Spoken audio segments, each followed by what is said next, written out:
بسم الله الرحمن الرحيم يا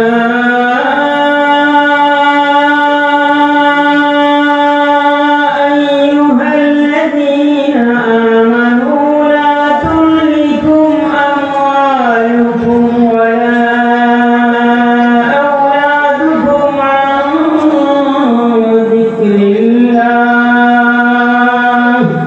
ومن يفعل ذلك فأولئك هم الخاسرون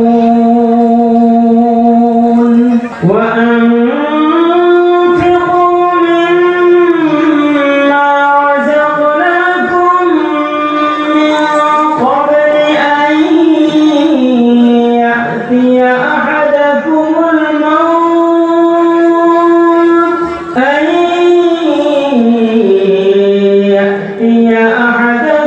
الموت فيقول رب لولا أخرتني إلى أجل قريب فأصدق وأكن من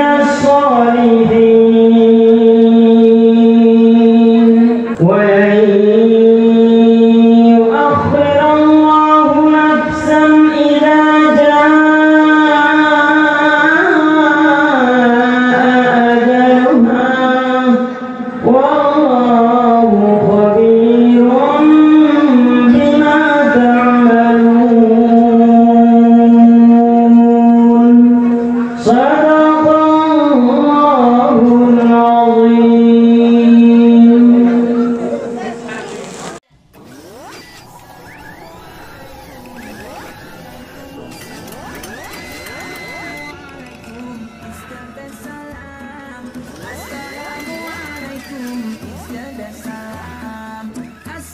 Assalamualaikum, peace be unto you. Wa alaikum assalam, peace be to you too.